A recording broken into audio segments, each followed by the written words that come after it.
या ठिकाणी आत्ताच आम्ही वडापूरला आलेलो आहे. पाहिजे सोहळा 1:38 झाले. दिवसाचे दुपारची विश्रांती आणि जेवण ज्यांनी पंगत दिली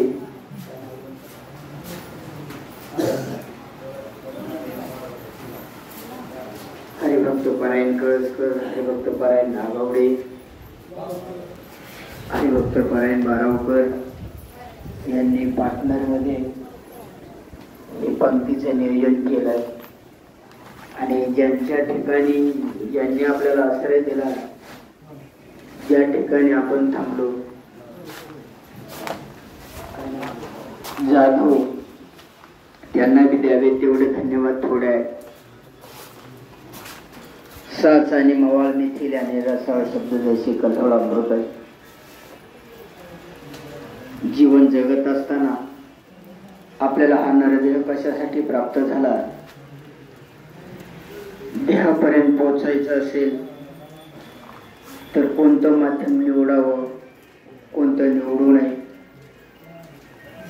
याचा विचार करण्याची क्षमता या नरदेहामध्येच प्राप्त होते, दुसरीकडे होत नाही. आणि म्हणून हे होत असताना पंढरीची वारी आहे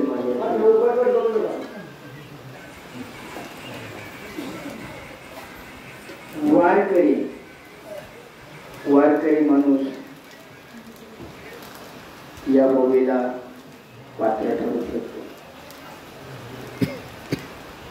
अन्नदान कोण करतो, वारी कोण करतो, हाही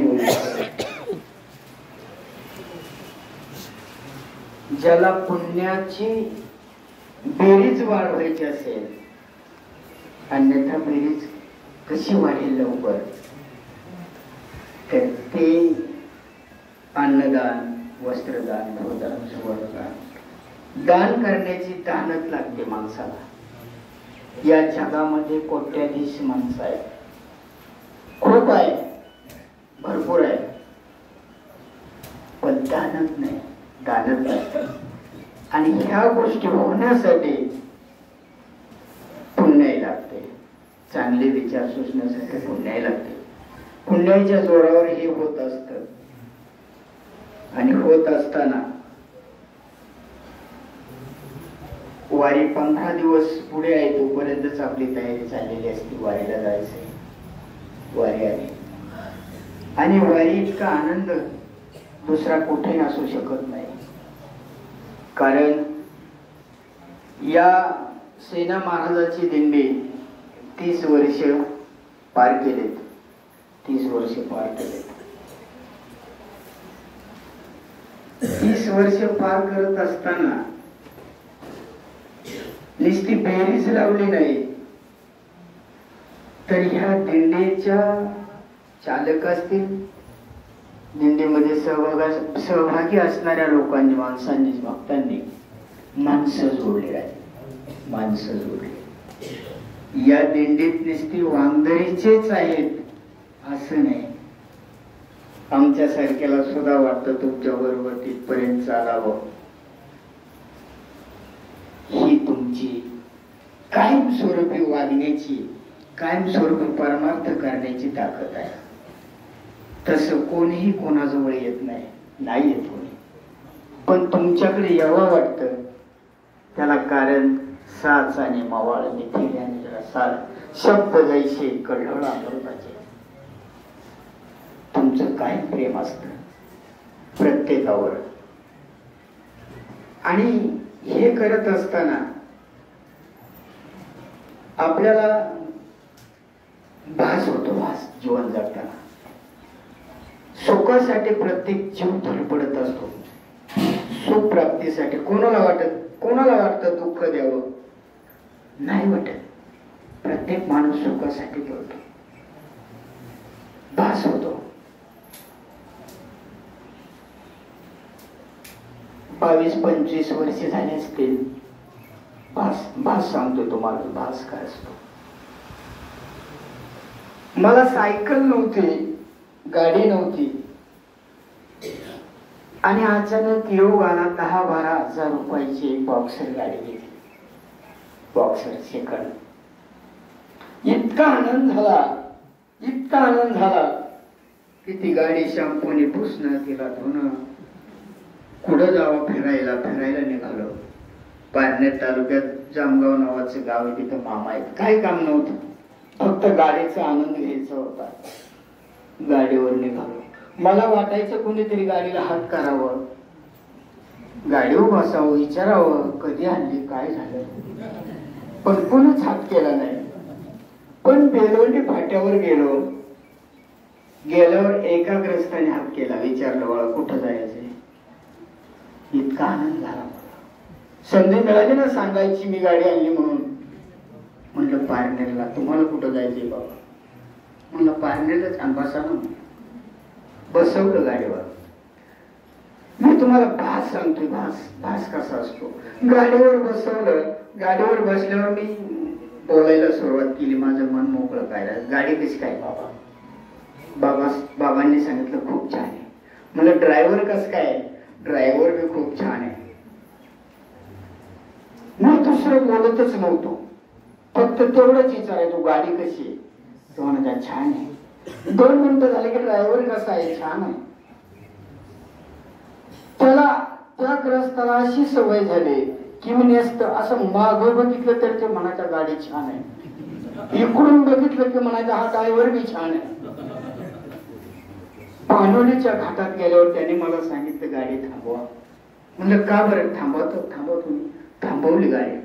त्याला ग्रस्त उतरले आणि चालायला लागले पुढं. म्हणलं काय झालंय? पण नाही म्हणलं, पण नाही आपण पारनेरला जाणार म्हणलं. परत गाडीवर बसवलं. मी सोडला नाही माझा विचाराचा विषय. गाडी कशी? दोन छान आहे. ड्रायव्हर कसा आहे? छान आहे. पारनेर मध्ये उतरलो. त्याने सांगितलं मी एक सैनिक आहे, एका युद्धात सापडलो, घाबरलो नाही, पण आज माझा धीर सुटला. म्हणलं का? मला वाटलं आज मी जगत नाही. वेड्याच्या गाडीवर बसलो की काय? मी वेडा होतो का? मी वेडा नव्हतो, पण त्याला तसा भास झाला की आपण वेड्याच्या गाडीवर. घाम पुसला राजे गावाने, घाम पुसला. दडपण आलं त्याला. म्हणजे आपणही तसंच जीवनात भास होतो, आपल्याला भास होतो. मुलाचं लग्न झालं, सुख मिळेल. सुनबाई आली, मी आता आरामशीर बसून खायला. आरामशीर जास्त उद्योगाला लागते ते. समाधान होत नाही. याला प्रपंच, याला जीव म्हणतात. समाधान होत नाही. मग समाधान कुठे होतं? समाधान होण्याचं माध्यम कोणतं आहे? ज्याला सुरुवातीपासून शेवटपर्यंत समाधानी जीवन जगायचंय, त्यांनी परमार्थाची कास धरावी, परमार्थाची कास सोडू नये. ज्याने परमार्थाची कास सोडले त्याला इहलोकी सुख नाही, परलोकी सुख. कारण प्रपंच हा दुःखमूळ आहे. प्रपंच हा दुःखमूळ आहे. दुःखाचा उगम आहे प्रपंच, आणि शेवटपर्यंत दुःखच असतं. त्याचं कारण आपण समाधान मानत नाही. आणि हे असं होत असताना माणसाला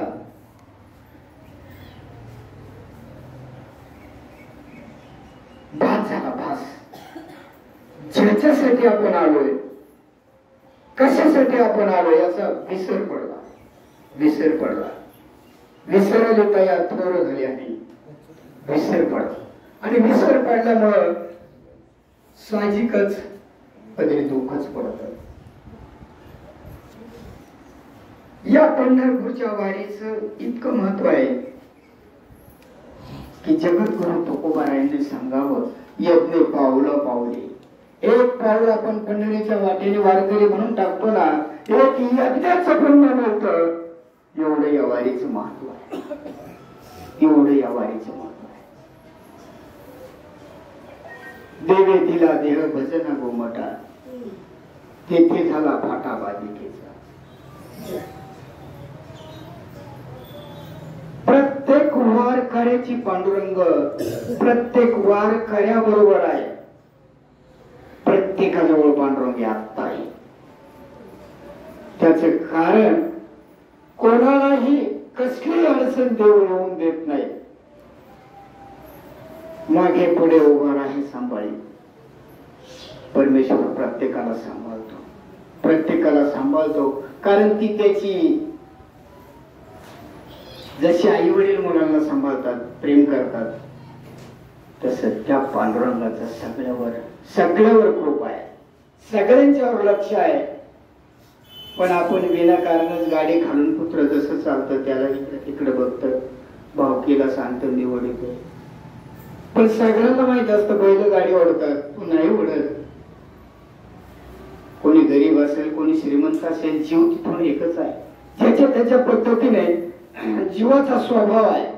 एखाद्याला सायकल असली त्याला वाटतं मोटरसायकल असावी, एखाद्याला मोटरसायकल असेल त्याला वाटतं फोर व्हीलर असावी, एखाद्याला इंडिका असते त्याला वाटतं फॉर्च्युनर असावी, एखाद्याने फॉर्च्युनर घेतले त्याच्याकडे समाधान वाटत नाही, त्याला वाटतं बरं एक लाल देव असावा. म्हणजे जीव कुठेही थांबलेला नाही. पण ज्या वेळेस आपण त्या पांडुरंगाला आनंद भावी शरण जातो ना, खरं जीवनाचं महत्व, जन्माला आलेलंच महत्व त्यावेळेस कळतं. त्यावेळेस कळतं. नकळत ह्या गोष्टी प्राप्त होत असतात. जो एका हातानं वारकऱ्याला, जो एका हातानं अन्नदान करतो त्याला पांडुरंग सहस्त्र हाताने देतो, हे चुकीचं नाही. झाडाचं पानही त्या परमेश्वराच्या सत्तेशिवाय हलत नाही. प्रत्येक ठिकाणी विठ्ठल जळी स्थळी भरला आणि का ठाव नाही. जगाच्या पाठीवर, ह्या भूतलावर संतांनी अवतार घेतले. फक्त माणसाला मार्गदर्शन करण्यासाठी यांनी अवतार घेतला. सगळ्या संतांनी, त्यांना गरज नव्हती एवढे हाल करून घेण्याची. प्रत्यक्ष परमेश्वराचा अवतार आहे. साखा माता ज्ञानेश्वर महाविष्णूचा अवतार, हे सगळे देवाचे अवतार आहेत. यांनी अवतार घेतले फक्त तुम्हाला आणि आम्हाला जीवाला जाण व्हावी, चांगल्या मार्गाने जावं म्हणून त्या संतांनी अवतार घेतला. त्यात माझे सेना महाराज असतील, सावता महाराज असतील, विश्वकर्मा असतील, प्रत्येक याच्यात त्यांनी अवतार घेतला. त्यांचं कार्य पार केलं त्यांनी. त्यांचं कार्य पंढरपूरमध्ये मंगळवेढ्यामध्ये श्यामलताई नावाची एक नर्तिका होती आणि तिला एक मुलगी होती. नाच गाणं करणं हा तिचा व्यवसाय होता. एक छोटीशी मुलगी होती, इतकी सुंदर होती मुलगी, ती इतकी सुंदर होती, तेजस्वी होती ती. आणि त्या मुलीचं नाव होतं कानपत्र. आईला वाटायचं हिने नाच गाणं करावं, मला माझ्या व्यवसायात मदत करावी. पण माझ्या कानपात्रेचं मन काही रमत नव्हतं. ते एक पांडुरंगाची निश्चित भक्त होते. दिवसा मागून दिवस निघून चालले होते. आई तिला सांगायची तू नाच कर, गाणं कर, 2 रुपये मिळतील. पण नाही ऐकलं ते. पंढरपूर मध्ये आले. बिदरच्या बादशाहानं वाऱ्यासारखी बातमी केली की एक कानोपात्रा नावाची मुलगी आहे आणि राजे ते तुम्हाला खूप शोभेल. बिदरच्या बादशहाला बातमी गेली, राजा बोलत झालं. त्या बादशहाने शिपाई पाठवले. या ठिकाणी या दिंडीला भेट द्यायला आलेल्या सर्वांचं मी मनापासून दिंडीच्या वतीने ऋण व्यक्त करतो, आभार मानतो. सहभागी झाला आमचं धन्यवाद. आणि मग राजापर्यंत बातमी पोहोचवली. इतकी सुंदर आहे मुलगी. हो, कुठं आहे ते? मंगळगड्यात. तोपर्यंत कानोपात्रा पंढरपूर मध्ये येऊन पोहोचली होती. पंढरपूर मध्ये रमली होती. आईला सांगितलं नव्हतं. असं होत असताना त्या कान्होपात्रेचा शोध घेत तिची आई आणि सैनिक इकडे तिकडे भटकू लागलं. तपास लागला त्यांना. कानोपात्रा पंढरपूर मध्ये आहे, विठ्ठलाचं चिंतन करत आहे, भजन करत आहे. त्या राजाच्या शिपाईनं त्या कान्होपात्रेला सांगितलं, तुला राजानं बोलवलंय, चल तू. तिने सांगितलं मला यायचं, मला माझ्या पांडुरंगाला सोडून यायचं नाही, मला इथंच थांबायचंय. पण तिच्यावर अन्याय झाला. तिला चालवलं. नेत असताना त्यांनी सांगितलं, माझी एक शेवटची इच्छा आहे. कितीही मोठा आरोपी असला, काही असलं तरी त्याला शेवटची इच्छा विचारली जाते. आणि तिने सांगितलं, माझी शेवटची इच्छा. काय इच्छा शेवटची? काही नाही, मला फक्त एकदा त्या पांडुरंगाचं दर्शन घेऊ द्या, मग मी माझ्या स्वखुशीने आनंदाने तुमच्या बरोबर येते आणि राजाची इच्छा प्राप्त करते, लग्न करते, मी राणी होते. ठीक आहे म्हणजे जा. पांडुरंगाच्या मंदिरात जावं. त्या कान्होपात्रेने पांडुरंगाला सांगावं, पांडुरंगा बघत होतो काय चाललंय, काय तुझं वाईट केलं देवा, मी का असं करतोस? कान्होपात्रे हृदयात आजही आपण मंदिरात दर्शनाला जाताना कान्होपात्रेचं झाड लागतं, वरून उतरताना खाली त्या कान्होपात्रेला त्या पांडुरंगाला हृदयात घ्यावं. हे केव्हा होतो? ज्यावेळेस ज्याची निश्चित भक्ती आहे, भाव आहे, त्यावेळेस घडतं, विनाकारण घडत नाही. आणि कान्होपात्रा गायब झाल्याची बातमी वाऱ्यासारखी पसरली. आज आपण ह्या वारीचा नित्यनेम चालवत आहोत, जात आहोत. जात असताना भरपूर असा त्रास होतो, अडचण येतात, सगळं करतात. होईल भिकारी पंढरीचा वारकरी. कोट्याधीश माणूस घरचा असला तरी या वारीत चालताना तो वारकरी म्हणून चालतो. प्रत्येक अडचणीला सामोरे जातो आणि पांडुरंगाचं दर्शन घेण्यासाठी लागल साहस. मला या पद्धतीने ही वारी चालत असताना काल मला फोन केला आमच्या केराप्पाने. मला तुम्ही बोलायला लावता, मी बोलतो, खरं तुमचं प्रेम मला बोलायला लावतंय. आणि या ठिकाणी जे आपण बोलत असतो, सत्य कर्म सत्य संकल्पाचा दाता नारायण या ठिकाणी कोणीही बसला तरी माझी ज्ञानेश्वर माऊली त्या माणसाला बोलण्याची बुद्ध देत असते. माझा अनुभव आहे. बुद्धचे वैभव आणले नाही तुझ्या एका शिवराज असं कळस येते. माझ्या माऊलीने ज्ञानेश्वरी सारखा महान ग्रंथ लिहावा, जगाच्या उद्धारासाठी लिहावा. होत असताना विठ्ठलपंत नावाचे ब्राह्मण होते. आळंद सारख्या ठिकाणी राहत होते. विठ्ठलपंतांना संन्यास घेतला, पण नंतर गुरुच्या आज्ञेवरून परत प्रपंच केला. प्रपंचात आले आणि प्रपंचात आल्यानंतर त्यांना 4 अपत्य झाले. त्यांची नावं सगळ्यांना ज्ञात आहेत. सोपन काका, निवृत्ती, ज्ञानदेव आणि मुक्त. हे असताना, हे होत असताना समाजानं ठरवलं की संन्यासाची जी मुलं आहेत, मुंज करायचं ठरलं त्यांचं. संन्यासाची मुलं आहेत, मुंज करण्याचा तुम्हाला अधिकार नाही. आई वडिलांचं काळीच होतं. आई वडील तळमळ करत होते की मुलं सुखी व्हावेत म्हणून. ज्या आई वडिलांना प्रत्येक आई वडिलांना वाटत असतं मुलं सुखी कशी होतील. आळंदीत त्यांना भिक्षा मागू दिले नाही, फिरू दिलं नाही, वाळीत टाकलं त्यांना. त्यांना सांगितलं तुम्ही समाजात राहायचा अधिकार तुम्हाला नाही, तुम्ही संन्यासाची मुलं आहे. आळंदीकराला न्याय मागितला, आळंदीकरांना नाही दिला. पैठणला जावं लागेल. विठ्ठल पंत पैठणला गेले.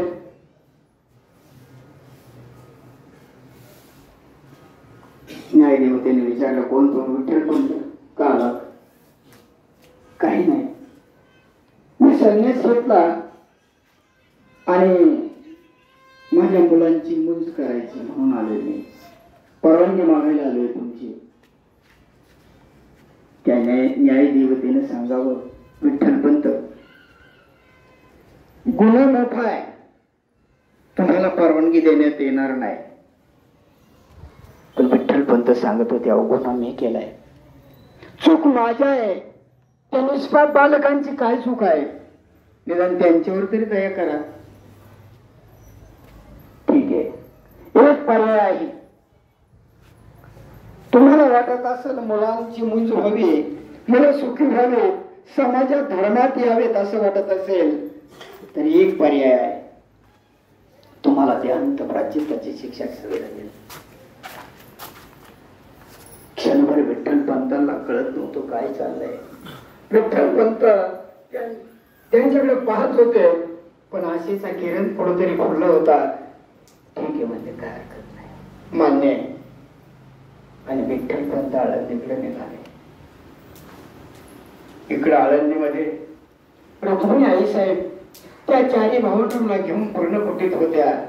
सीताबेटावर रात्रीची वेळ होती, खेळ चांगलं होत, भयान शांतता होती. रातकडे किरकिर करत होते, पायाखाली पाचोळ्याचा आवाज वाजत होता. पण विठ्ठल पंताला कसली भीती वाटत नव्हती. त्यांना असं सांगतं मी आळंदीमध्ये कधी जाईल. इकडे रुक्मिणी आई साहेब वाट पाहत होत्या. रुक्मिणी आई साहेब वाट पाहत होत्या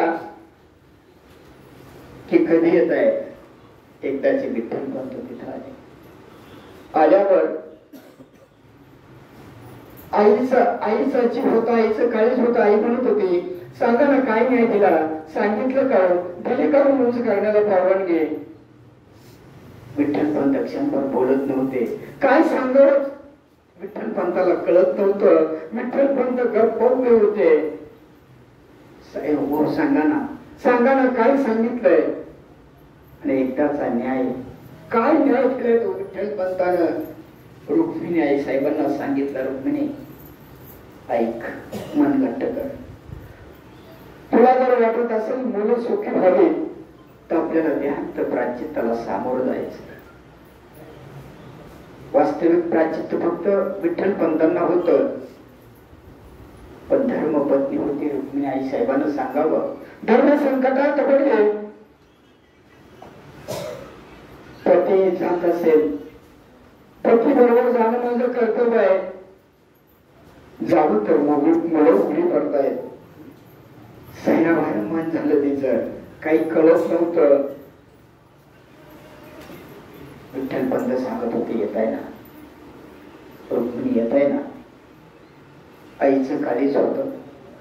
रुक्मिणी त्या मुलांच्याकडे जात होती, तोंडावून हात फिरत होती, सांगत होती बाळांनो माफ करा आई वडिलांना, उद्याचा दिवस तुम्हाला अनाथ म्हणून उगवेल. तोंडावून हात फिरवत होते. निवृत्ती दादाला सांगत होती दादा आज उद्यापासून आई ही तू आणि वडील आहे तू सांभाळ कर सांगत होते.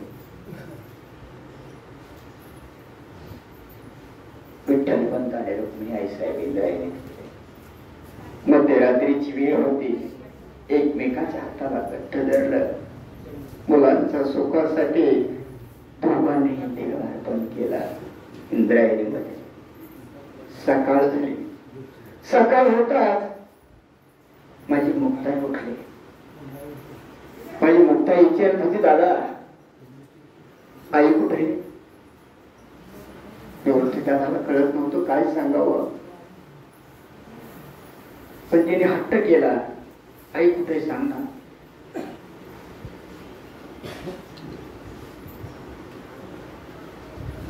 डोळ्यात पाणी होत. लहान मुलांना काही नाही दिलं, काही नसलं, पण आई असली की मुलं समाधानी असतात. आणि आज नेमकी आई नाही, वडील नाही. म्हणून ते दादा समज काढत होते. आणि नंतर इतिहास सगळ्यांना माहित आहे. इतिहास सगळ्यांना माहित आहे. दिवसामागून दिवस निघून चालले होते.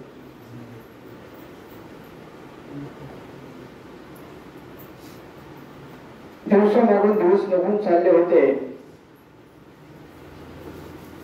साचाची मावा विधिल्याने रसाळ शब्द जसे कल्लोळ अमृत जसे. एवढा त्रास दिला तरी त्यांनी कधीही कोणालाही वाईट म्हटलं नाही. त्यांनी एकच सांगितलं, जे खळांची व्यंकटे सांगो तया सत्कर्मीला ती वाढव. जे खळ जाऊ दे फक्त, आणि सगळ्यांना सुख समाधान मिळू दे, असं ज्ञानेश्वरी मध्ये सांगितलं. जी मला सेवा करण्याची संधी मिळाली, मी माझं परम भाग्य समजतो.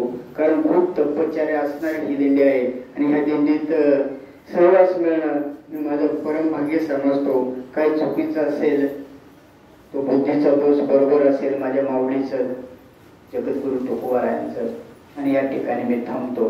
पुंडलिक वरदा हरी विठ्ठल, श्री ज्ञानदेव तुकाराम, पंढरीनाथ भगवान की जय. माऊली ज्ञानेश्वर महाराज की जय. जगद्गुरु तुकाराम महाराज, सेना महाराज की जय. विठ्ठल विठ्ठल विठ्ठल. आता विश्वास मग केले वागेने दोषा, तो सोने मध्ये द्यावे पसायला. जयखांची व्यंकटी सांग तया सत्कर मेऱ्या ठेवा. होता परस्पर पडव मैत्रीवान, त्वरितांचे तिला विशेष जोदेवांची तुला सकळ मंगल ईश्वर ख्रिस्तांची मांगे. अनवरत भूमंडळी भेटत दया बोला. सदा कल्पधरुचार चेतना चिंता मनीचे गाव. बोलते जार नव प्रवेशांचे चंद्रमेय हे सर्वांगी सदा सज्जन सोयरे ऋतू. किंवा सर्वसुखी पूर्ण होणे तिन्ही लोके. भजनेवारी मनुष्य अखंडित आणि ग्रंथ उपजे. विशेष योगी दृष्टा दृष्ट विजय हो. हे तुम्हारे श्री विश्वे सराव, हा भूलदान बसाव.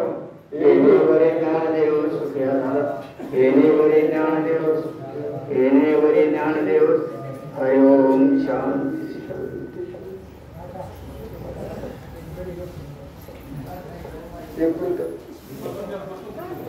या ठिकाणी पाणी चालेल बरं काम बस.